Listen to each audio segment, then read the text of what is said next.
Good morning dear students. एक बार फिर आप सभी विद्यार्थियों का तोदी कॉलेज के यूट्यूब चैनल पर स्वागत है। देखिए, अपन बात करें बीएससी फर्स्ट ईयर में तो अपनी प्रीवियस क्लास जो थी उसमें अपन ने एक जो लेआउट था सॉलिड स्टेट का उसके बारे में अपन लोगों ने बात की कि उसमें अपने को क्या क्या पढ़ना रहेगा। अब वो क्लासें हैं जहाँ से अपन क्या करेंगे, अपनी कॉपी में मेंशन करना स्टार्ट करेंगे। तो अपनी जो अंतिम स्टेटमेंट था अपनी प्रीवियस क्लास का वो था आप लोगों का क्लासिफिकेशन ऑफ सॉलिड।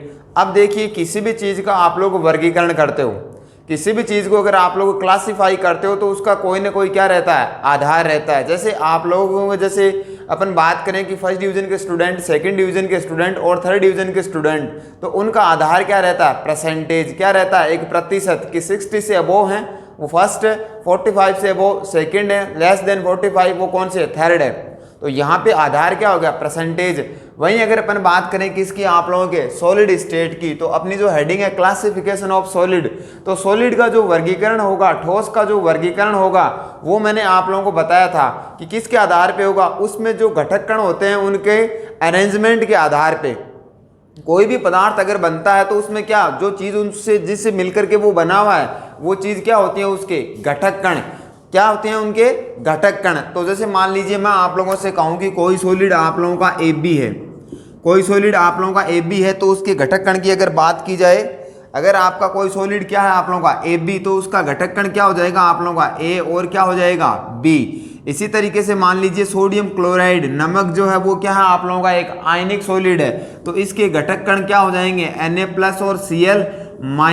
इस तरीके से जैसे आप लोग बात करते हो किसके, हीरा, अपन क्या बोलेंगे डायमंड, तो वो क्या होता है, कार्बन का क्या होता है आप लोगों का एक अपर रूप होता है, तो उसमें कार्बन की जो स्ट्रक्चर होती है वो कौन सी होती है, परफेक्ट टेट्राहाइड्रल। इस तरीके से वहां पे क्या होते हैं आप लोगों के कार्बन होते हैं। आई बात समझ में। इसी तरीके से मान लीजिए ठोस कार्बन डाइऑक्साइड है ना, जिसे अपन बोलते हैं क्या, ड्राई आइस, क्या बोलेंगे अपन लोग, शुष्क बर्फ। किसको, ठोस कार्बन डाइऑक्साइड को। किसको, ठोस कार्बन डाइऑक्साइड को। तो ये जो कार्बन डाइऑक्साइड के जो मॉलिक्यूल हैं, ठीक है, तो यहाँ पे ये मॉलिक्यूल आपस में जुड़ेंगे कार्बन डाइऑक्साइड के और एक ठोस बनाएंगे। उस ठोस को अपन क्या बोलेंगे, आणविक ठोस। आप लोग मेरी बातों को सुनते जाइए, इन सब चीजों को अपन डिस्कस करेंगे, ठीक है। क्या है, आणविक ठोस। तो अगर आप लोगों से ड्राई आइस या शुष्क बर्फ की बात करें तो वहां पे घटक कण क्या होते हैं आप लोगों के, कार्बन डाइऑक्साइड के मॉलिक्यूल। कहने का मतलब ये है कि कोई भी पदार्थ जिन चीजों से मिलकर के बना हुआ होता है वो क्या होते हैं, उसके घटक कण होते हैं। और यहाँ पे अपन किस चीज को डिस्कस कर रहे हैं आप लोगों के, सॉलिड को, ठोस को। तो देखिए, अगर अपन ठोस या सॉलिड की अगर अपन आप लोगों से बात करें तो अपनी जो हेडिंग है, आप लोगों ने कॉपी में हेडिंग डाल ली होगी क्लासिफिकेशन ऑफ सॉलिड, जिसे अपन लोग क्या बोल सकते हैं, ठोसों का वर्गीकरण। तो आप लोगों की हेडिंग है ठोसों का वर्गीकरण और ब्रैकेट में आप लोगों ने लिखा होगा क्या, क्लासिफिकेशन ऑफ सॉलिड। तो देखिए, ठोस का जो वर्गीकरण है वो किस आधार पे किया गया है, वो जो ठोस जिन चीजों से मिलकर के बना हुआ है उनका अरेंजमेंट कैसा है, ठीक है। अरेंजमेंट कैसा से क्या तात्पर्य है, जैसे पिछली क्लास में आप लोगों से मेरी बात हुई थी, मान लीजिए ऐसी कोई लाइन है आप लोगों का जिसमें मान लीजिए ये कोई स्ट्रक्चर वहां पे बन रही है, इस तरीके से ये क्या बन रही है आप लोगों की, स्ट्रक्चर बन रही है। आगे की स्ट्रक्चर की मैं अगर आप लोगों से बात करूं तो मान लीजिए आगे का जो स्ट्रक्चर बन रहा है वो ऐसा स्ट्रक्चर बन रहा है। फिर इसके ऊपर की जो लेयर है उसका जो स्ट्रक्चर बने वो अगर मैं आप लोगों से बात करूं कि इस तरीके का स्ट्रक्चर बनता है। फिर आगे की लेयर में मैं अगर आप लोगों से बात करूं तो फिर आप लोगों का वापस इस तरीके का क्या बनता है, कोई स्ट्रक्चर बनता है आप लोगों का इस तरीके से, ठीक है। तो इन चीज़ों की अगर अपन लोग बात करें, ठीक है, देखिए ये जो लेयर है आप लोगों का, ये जो आप लोगों का जो लेयर है इसमें देखिए ये जो घटक कण है ये क्या है आप लोगों के घटक कण है। इन चीजों को समझने के लिए आप लोग ये मान लीजिए कि माना कि ये क्या है, ये चीजें क्या हैं, ईंटें हैं। तो ये देखिए आप लोग, ईंट क्या हो गई, इस दीवार के क्या हो गई, घटक कण। जिन चीजों से मिलकर बना हुआ वो क्या हो गए, घटक कण। तो ये देखिए इसके ऊपर की लेयर ये है, इसको अगर मैं ए बोलता हूं, ये बी। अब देखिए इस ईंट के ऊपर अगर अपन बात करें घटक कण, तो ये इसके जस्ट क्या आ रहा है, ऊपर आ रहा है, तो इसको फिर मैंने ए बोल दिया, ठीक है। और ये जो बी है इसके ऊपर कौन सा आ रहा है आप लोगों का, बी। इस तरीके से ये और इससे ऊपर आएगी। ये चीजें क्या है आप लोगों का, एक निश्चित क्रम में एक रेगुलर क्या बना हुआ, इनका अरेंजमेंट बना हुआ है, एक नियमित रूप से इन चीजों की क्या हो रही है, पुनरावृत्ति हो रही है। तो ऐसा अरेंजमेंट जिसमें आप लोगों के जो घटक कण हैं उनका क्या हो रहा हो, रेगुलर क्या हो रहा हो, उनका अरेंजमेंट है, बार बार उनकी क्या हो रही हो, पुनरावृत्ति। तो ऐसी चीज को अपन लोग क्या बोलेंगे, रेगुलर अरेंजमेंट। क्या बोलेंगे, रेगुलर अरेंजमेंट। कौन सा अरेंजमेंट होगा, रेगुलर अरेंजमेंट का मतलब क्या होता है आप लोगों का, नियमित विन्यास या नियमित व्यवस्था। क्या बोलेंगे इस चीज को अपन लोग, रेगुलर अरेंजमेंट या नियमित व्यवस्था। वहीं अगर मैं आप लोगों से ये कह दूं कि ये यहां पाई जाती है, ये यहां और ए यहां की बजाय इन दोनों के क्या बीच में, मतलब जहां पे रेगुलरिटी नहीं आ रही हो, लेयर्स में आपस में क्या नहीं आ रही है, रेगुलरिटी नहीं आ रही है, घटक कण एक नियमित विन्यास में क्या है, अरेंज नहीं है, तो इस चीज को अपन क्या बोलेंगे, इररेगुलर अरेंजमेंट। कौन सा अरेंजमेंट बोल देंगे अपन लोग, इररेगुलर अरेंजमेंट, यानी कि घटक कणों की व्यवस्था है वो नियमित नहीं पाई जाती। तो ठोसों का जो वर्गीकरण है उस चीज का आधार क्या रह जाएगा, घटक कणों की व्यवस्था। तो आप लोग अपनी कॉपी में पेन उठाइए और लिखिए आप लोग, ठोसों को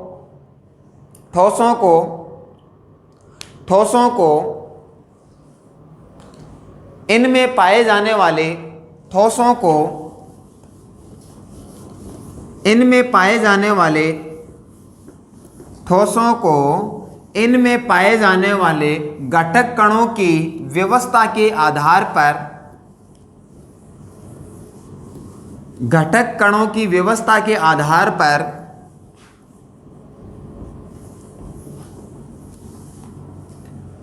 घटक कणों की व्यवस्था के आधार पर दो भागों में वर्गीकृत किया गया है। On the basics of participating particles solid can be classify into two category. ठोसों को उनमें पाए जाने वाले घटक कणों की व्यवस्था के आधार पर दो भागों में वर्गीकृत किया गया है। पहला लिखिए आप लोग, नंबर 1 क्रिस्टलीय ठोस। सबसे पहले आप लोग लिखिए क्रिस्टलीय ठोस, ब्रैकेट में आप लोग लिख सकते हो क्या, क्रिस्टलाइन सॉलिड।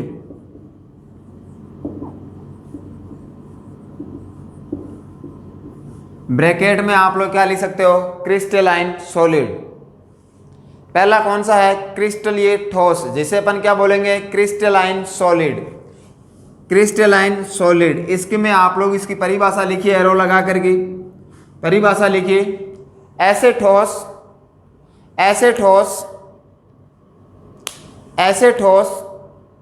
जिनमें घटक कणों की नियमित व्यवस्था पाई जाती हो। किसकी, घटक कण, पार्टिसिपेटिंग पार्टिकल्स, घटक कणों की पार्टिसिपेटिंग पार्टिकल्स, या अपन बोल सकते हैं कंस्टिट्यूएंट्स पार्टिकल्स। घटक कणों की नियमित व्यवस्था पाई जाती हो, घटक कणों की नियमित व्यवस्था पाई जाती हो तो इन्हें क्रिस्टलीय ठोस कहा जाता है। तो इन्हें क्रिस्टलीय ठोस कहा जाता है। तो इन्हें क्रिस्टलीय ठोस कहा जाता है। लिखिए आप लोग एग्जाम्पल, हीरा NaCl ATC, केवल 2 एग्जाम्पल आप लोग लिख लीजिए, diamond and NaCl sodium chloride. Clear है, ये परिभाषा किसकी हो गई आप लोगों के, क्रिस्टलाइन सॉलिड, क्रिस्टलीय ठोस। दूसरा आप लोग लिखिए अक्रिस्टलीय ठोस,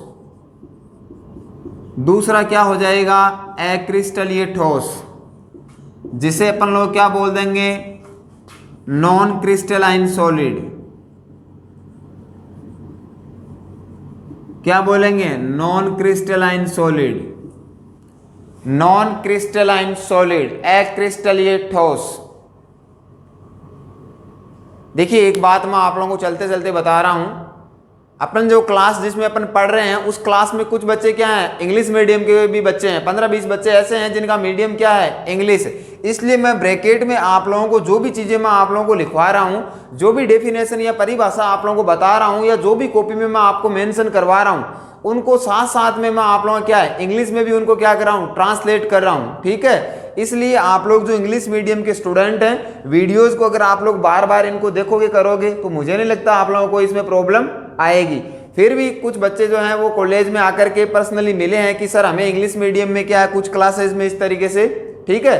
तो अभी आप लोगों को जो पढ़ाया जा रहा है उन चीज़ों को आप लोग ध्यान से सुने और इन चीज़ों को ऐड करें, और साथ में क्या रखें, डिक्शनरी वगैरह जो भी आप लोगों के पास में इंग्लिश मीडियम की बुक्स वगैरह हैं उनको अपने पास में रखें। फिर भी अगर कोई दिक्कत आती है तो पर्सनली आप लोग कभी भी कॉलेज में आकर के हमसे कोई भी प्रॉब्लम है उसके बारे में क्या कर सकते हो, डिस्कस कर सकते हो। बाकी अपनी जैसे ही ऑफलाइन क्लासें शुरू होगी उसके बाद में वैसे ही अपना कॉलेज में रेगुलर आना स्टार्ट होगा, तो फिर किसी प्रकार की कोई दिक्कत नहीं आएगी। ये मैंने आपको 1 मिनट के लिए बीच में बात कही। वापस अपन आते हैं किस पे, एक्रिस्टलीय ठोस पे, नॉन क्रिस्टलाइन सॉलिड, ठीक है। इसमें आप लोग एरो डाल करके लिखिए, तीर का निशान लगा करके इसकी परिभाषा लिखिए। ऐसे ठोस जिनमें घटक कणों की नियमित व्यवस्था नहीं पाई जाती हो, ऐसे ठोस absence regular arrangement of constituents particles, ऐसे ठोस जिनमें घटक कणों की नियमित व्यवस्था नहीं पाई जाती हो तो इन्हें अक्रिस्टलीय ठोस कहा जाता है। मेंशन कर लीजिए आप लोग, वे ठोस जिनमें घटक कणों की नियमित व्यवस्था नहीं पाई जाती हो तो इन्हें अक्रिस्टलीय ठोस कहा जाता है। एग्जाम्पल के लिए आप लोग लिख लीजिए, रबर,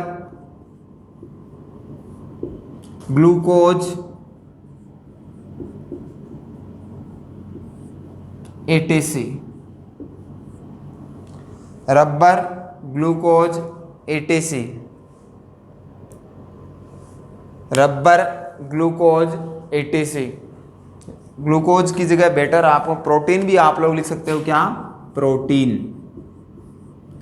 लिख लीजिए आप लोग, क्या, प्रोटीन लिख लीजिए, क्या, प्रोटीन। ये हुए आप लोगों के क्रिस्टलिक। ग्लूकोज को एक बार आप लोग कैंसिल आउट कर दीजिएगा, ग्लूकोज के स्थान पे आप लोग लिखिए क्या, प्रोटीन। ग्लूकोज के स्थान पे आप लोग क्या लिखोगे, प्रोटीन। तो क्या हो गया आप लोगों का, रबर, और एक एग्जाम्पल दूसरा कौन सा हो गया आप लोगों का, प्रोटीन। ये तो हुई क्या, परिभाषा किसकी, क्रिस्टलीय और अक्रिस्टलीय ठोस की। अब आप लोग इसी में नई हेडिंग डालिए, क्रिस्टलीय तथा अक्रिस्टलीय ठोसों में अंतर, difference between crystalline and non crystalline solid. तो इसमें हेडिंग डालिए आप लोग, क्रिस्टलीय एवं अक्रिस्टलीय ठोसों में अंतर, difference between crystalline and non crystalline solid, difference between crystalline and non crystalline solid. अक्रिस्टलीय तथा क्रिस्टलीय ठोसों में क्या अंतर। तो देखिए एक बार बोर्ड पे किस तरीके से आप लोगों को बनाना है, एक बार बोर्ड पे देखिए, इस तरीके का अपन एक क्या बनाएंगे, चार्ट बनाएंगे। ये तो होगी अपनी क्रम संख्या, इधर क्या हो जाएगा आप लोगों का, क्रिस्टलीय ठोस हो जाएगा, एक तरफ क्या आ जाएगा आप लोगों का, अक्रिस्टलीय ठोस आ जाएगा। आ रही बात समझ में, अक्रिस्टलीय ठोस आ जाएगा। अब देखिए अपना चार्ट जो बनेगा वो इस तरीके से बनेगा,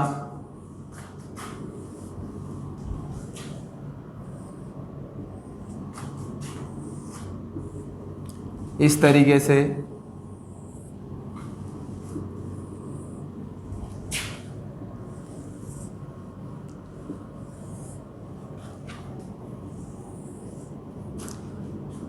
अभी आपको कॉपी में कुछ भी मेंशन नहीं करना है। इधर देखिए बोर्ड पे आप लोग सबसे पहले क्रम संख्या, क्रिस्टलीय ठोस और अक्रिस्टलीय ठोस, इस तरीके से। तो आप लोग अपनी कॉपी में इस तरीके से 3 कॉलम बनाइए, एक तरफ क्रम संख्या, फिर क्रिस्टलीय ठोस और फिर क्या आप लोगों का अक्रिस्टलीय ठोस। क्रिस्टलाइन सॉलिड अपन क्या लिख देंगे इसके लिए, क्रिस्टलाइन सॉलिड, और ये क्या हो जाएगा आप लोगों का नॉन क्रिस्टलाइन सॉलिड। क्या हो जाएगा, नॉन क्रिस्टलाइन सॉलिड। इस तरीके से आप लोग कॉपी में जो है वो जल्दी से एक चार्ट आप लोग बनाइए।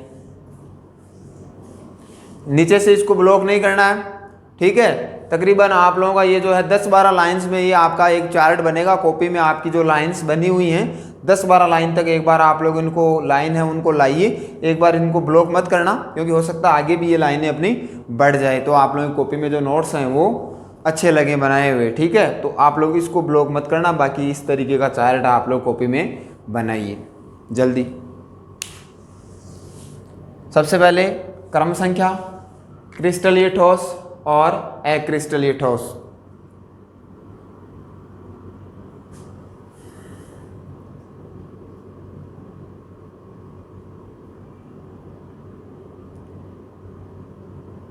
जल्दी करें थोड़ा आप लोग। देखिए अब अपन आते हैं किस पे, क्रम संख्या पे। सबसे पहले देखिए पहला, आप लोग मेरे को ये बताइए बोर्ड पे देख करके कि क्रिस्टलीय में नियमित है या अनियमित है। इसमें कौन सी व्यवस्था पाई जाती है, रेगुलर, और इसमें क्या पाई जाती है, इररेगुलर, अनियमित। तो लिख लीजिए आप लोग पहला, तो क्रम संख्या लगा करके क्रिस्टलीय में लिखिए, इनमें नियमित व्यवस्था पाई जाती है। इनमें घटक कणों की नियमित व्यवस्था पाई जाती है। इनमें घटक कणों की नियमित व्यवस्था पाई जाती है। Regular arrangement are present and here regular arrangement are absent of constituents particles. घटक कणों की नियमित व्यवस्था पाई जाती है, घटक कणों की नियमित व्यवस्था नहीं पाई जाती। मतलब कौन सी पाई जाती है, अनियमित व्यवस्था पाई जाती है। पहला सेंटेंस आप लोगों ने लिख लिया होगा, ठीक है। दूसरा स्टेटमेंट मैं आप लोगों को लिखवाऊंगा, लेकिन पहले उस चीज को आप लोग समझिए। एक शब्द आएगा आप लोगों का दीर्घपरास और एक शब्द आएगा आप लोगों का लघुपरास। Short length and high length, long length and short length. दीर्घपरास का मतलब क्या है, ठीक है। दीर्घपरास का मतलब ये है कि ये Na+ मिले, फिर Cl- मिले, फिर Na+ मिले। कहने का मतलब A मिले, फिर B मिले, फिर A मिले, फिर B, फिर A, फिर B, फिर A, फिर B, फिर A, फिर B। यानी कि चीजों की जो पुनरावृत्ति हो रही है ना, उसकी एक लंबी श्रृंखला चले। ऐसा नहीं कि A के बाद में A मिला और इसके बाद में फिर A मिला और ये क्रिस्टली क्या हो गया आपका, खत्म हो गया। ऐसा नहीं होता है। अगर ऐसा होता है तो एक तरीके से ये कौन सी व्यवस्था हो जाएगी, लघुपरास वाली। तो क्रिस्टलीय सॉलिड जो होते हैं उनमें काफी लंबी लंबी आप लोगों को श्रृंखलाएं मिलती हैं। क्या मिलती हैं आपको, चेन मिलती हैं। तो इस चीज को अपन क्या बोलते हैं, दीर्घपरास व्यवस्था। और अगर नहीं मिलती है तो उसको अपन क्या बोलते हैं, लघुपरास व्यवस्था। क्लियर है। तो आप लोग नंबर 2 लिखिए, इनमें दीर्घपरास वाली व्यवस्था पाई जाती है। इनमें दीर्घपरास, लॉन्ग चेन या लॉन्ग लेंथ, ऐसे भी आप लोग बोल सकते हो। Long length arrangement are present है, short length arrangement are present. इसमें कौन सी व्यवस्था पाई जाती है, दीर्घपरास वाली, जबकि इसमें कौन सी व्यवस्था पाई जाती है, लघुपरास वाली। क्लियर है, आ गई बात समझ में, मेंशन कर लिया होगा। तीसरा पॉइंट देखिए, जो वास्तविक जो क्रिस्टलीय ठोस होते हैं उन्हें कौन सा ठोस कहा जाता है, वास्तविक ठोस। वास्तविक ठोस का मतलब क्या होता है, रियल सॉलिड। कौन से सॉलिड, रियल सॉलिड। तो आप लोग तीसरा पॉइंट क्रिस्टलीय में लिखिए, दीज आर रियल सॉलिड, यानी कि ये वास्तविक ठोस होते हैं। क्रिस्टलीय में तीसरा पॉइंट लिखिए, ये वास्तविक ठोस होते हैं, दीज आर रियल सॉलिड। जबकि अगर अपन इधर बात करें तो ये इन्हें अपन क्या बोलते हैं, आभासी, स्यूडो सॉलिड। आभासी को अपन क्या बोलते हैं, स्यूडो। पी साइलेंट रहेगा तो क्या हो जाएगा, स्यूडो सॉलिड। तो लिखिए आप लोग, अक्रिस्टलीय में तीसरा पॉइंट लिखिए, इन्हें आभासी ठोस अथवा इन्हें स्यूडो सॉलिड और सुपर कूल्ड लिक्विड, आभासी ठोस अथवा अति शीतलित द्रव कहा जाता है। इन्हें अति शीतलित द्रव कहा जाता है।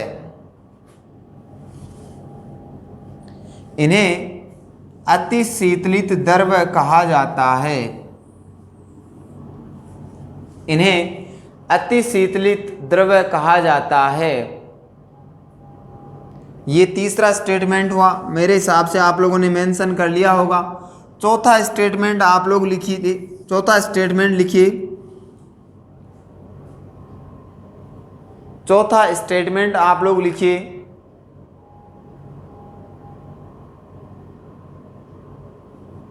लिखिए क्रिस्टलीय में लिखिए, इनके गलनांक एवं क्वथनांक melting point and boiling point are sharp, क्या होते हैं, तीक्ष्ण होते हैं। लिखिए आप लोग क्रिस्टलीय में लिखिए, इनके गलनांक एवं क्वथनांक तीक्ष्ण होते हैं, sharp in nature. Boiling point and melting point are sharp, किसके, क्रिस्टलीय ठोस के। लिखिए आप लोग, इनके गलनांक एवं क्वथनांक कैसे होते हैं, तीक्ष्ण होते हैं। इनके गलनांक एवं क्वथनांक तीक्ष्ण होते हैं। इधर लिख लीजिए, तीक्ष्ण नहीं होते हैं, नॉट शार्प, तीक्ष्ण नहीं होते हैं। इनके गलनांक एवं क्वथनांक तीक्ष्ण नहीं होते हैं। इनके गलनांक एवं क्वथनांक तीक्ष्ण नहीं होते हैं। लिख लिया आप लोगों ने, थोड़ा सा जल्दी करिए भाई। अगला स्टेटमेंट नंबर 5, नंबर 5 आप लोग लिखिए क्रिस्टलीय में। नंबर 5 स्टेटमेंट जो है वो क्रिस्टलीय सॉलिड में आप लोग लिखिए,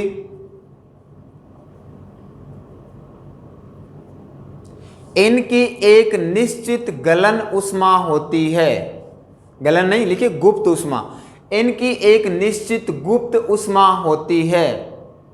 इनकी एक निश्चित गुप्त उष्मा होती है।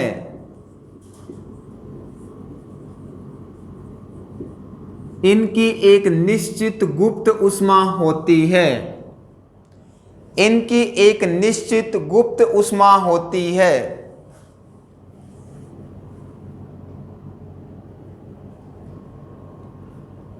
उधर लिख लीजिए आप लोग, इनकी कोई निश्चित गुप्त उष्मा नहीं होती।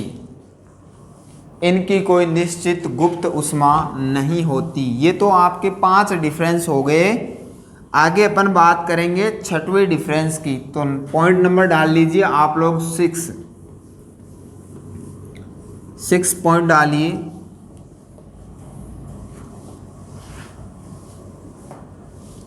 6 पॉइंट क्रिस्टलीय में एक बार मैं आपको बोल रहा हूं, वो चीज आप लोग लिखिए। क्रिस्टलीय में लिखिए, इन्हें काटने पर, इन्हें काटने पर, इन्हें काटने पर, इन्हें काटने पर ये साफ सुथरा विदलन दर्शाते हैं, pure cleavage, show pure cleavage on cutting. इन्हें काटने पर ये साफ सुथरा विदलन दर्शाते हैं, साफ सुथरा विदलन दर्शाते हैं। विदलन का मतलब चीजों को अलग अलग करना, क्लीवेज, CLEAVGE, क्लीवेज, क्लीवेज, साफ सुथरा विदलन। साफ सुथरा विदलन का मतलब क्या है आप लोगों का, कि मान लीजिए कोई भी आप लोगों का अगर क्रिस्टलीय ठोस होगा ना, तो अगर उसकी कटिंग आप लोग करोगे, जैसे आप लोग मार्केट में देखते हो सरिया जो है, या लोहे के आप लोगों ने दुकान पे देखा होगा, वेल्डिंग वर्कशॉप वगैरह जो होती है, वहां इनको कट करते हैं तो उसके दोनों टुकड़े क्या होते हैं, बिल्कुल बराबर। और इनको देखिएगा आप लोग, वो क्या है, आपको बिल्कुल साफ और चमकते हुए दिखाई देते हैं। इस चीज को बोलते हैं साफ सुथरा विदलन। और अगर ऐसा नहीं हो, ठीक है, देखिए आप लोग किसी भी सरिये को अगर मशीन से काटा जाएगा इस तरीके से, तो उसके दोनों सिरों में आप लोग देखिएगा वो बिल्कुल आपको साफ और स्पष्ट होगा, ठीक है, चमकते हुए दिखाई देंगे। लेकिन अगर आप लोग इनकी बात करोगे, किन की, क्रिस्टलीय ठोस की, तो इनमें कौन सा आप लोगों का विदलन मिलेगा, साफ सुथरा विदलन इनमें नहीं मिलेगा। तो लिखिए आप लोग, इनमें साफ सुथरा विदलन नहीं पाया जाता। इनमें साफ सुथरा विदलन नहीं पाया जाता। इनमें साफ सुथरा विदलन नहीं पाया जाता। इनमें साफ सुथरा विदलन नहीं पाया जाता।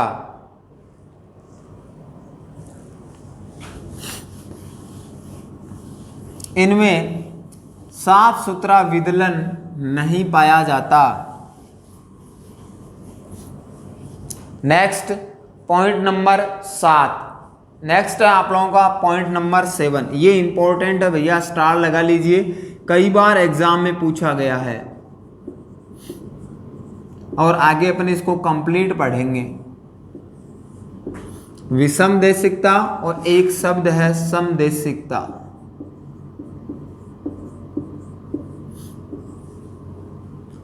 विषमदेशिकता और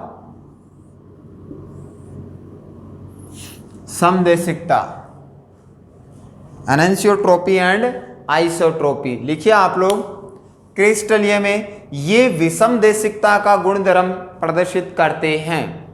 ये विषमदेशिकता का गुणधर्म प्रदर्शित करते हैं। लिखिए आप लोग, क्रिस्टलीय ठोस में इंपॉर्टेंट स्टेटमेंट है भाई। लिखिए आप लोग, ये विषमदेशिकता का गुणधर्म प्रदर्शित करते हैं और इधर आप लोग लिख लीजिए, ये समदेशिकता का गुणधर्म प्रदर्शित करते हैं। ये विषमदेशिकता का गुणधर्म प्रदर्शित करते हैं और ये कौन सा गुणधर्म प्रदर्शित करते हैं? समदेशिकता का गुणधर्म। क्लियर है? आगे इसके एग्जाम्पल आप लोग क्या लिखोगे? हीरा लिख लीजिए और आप लोग NaCl लिख लीजिए। ये अपन बात पहले ही कर चुके। इधर इसका एग्जाम्पल आप लोग लिख लीजिए, प्रोटीन एंड रबर। बस दो एग्जाम्पल सफिशिएंट हैं। तो इस तरीके से ये आप लोग एग्जाम्पल नोट कर लेना चलते चलते।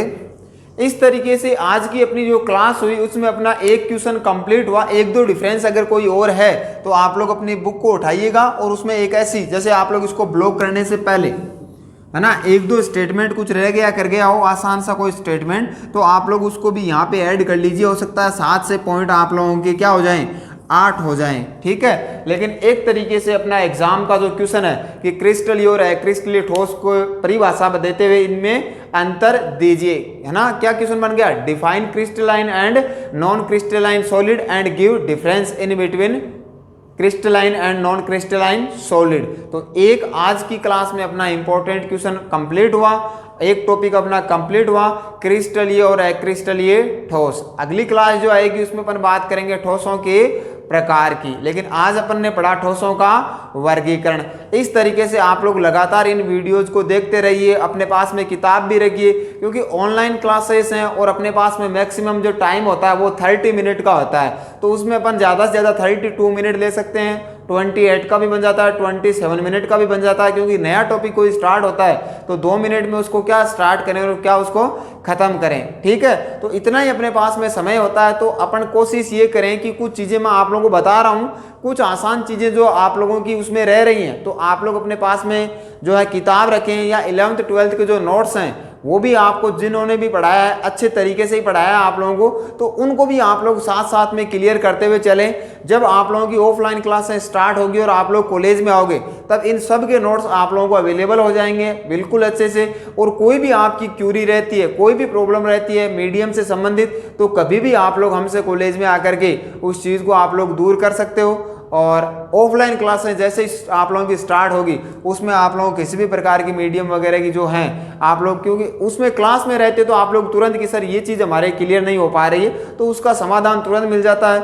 इंग्लिश मीडियम और हिंदी मीडियम दोनों के आप लोगों को जो प्रिंट नोट्स हैं वो भी अवेलेबल हो जाते हैं। चीज़ें भी आप लोगों को पहले पढ़ाई जाती है, फिर आप लोगों को उसमें सारी एक साथ समराइज करके एक क्लास में बताया जाता है, फिर उसका टेस्ट होता है, फिर कोई प्रॉब्लम रहती है तो उस चीज़ों को डिस्कस किया जाता है। लेकिन अभी अपनी जो क्लासेस जो हो रही हैं वो यूट्यूब जो प्लेटफॉर्म है उस पर अपनी क्लासेस चल रही हैं, तो उसमें समय भी कम रहता है आप लोगों का, तो उसमें आप लोग उस चीज़ का पूरा फ़ायदा उठाने के लिए वीडियोज़ को बार बार देखें और साथ में अपने पास में जो भी नोट्स हैं, किताब हैं, अगर आप लोगों ने फीस जमा करवा दी है तो लाइब्रेरी से किताबें वगैरह हैं जो वो भी आप लोगों को अवेलेबल हो गई होगी, नहीं हुई तो आप लोग उनको तुरंत ले लेवें। ठीक है, और आप लोग उनको साथ साथ में जैसे आपको बताया जाए उस तरीके से पढ़ोगे तो आप लोगों को उसमें क्या होगा, बेनिफिट होगा। आज की क्लास में इतना ही, मिलते हैं अपन लोग अगली क्लास में, तब तक के लिए आप सभी विद्यार्थियों का धन्यवाद।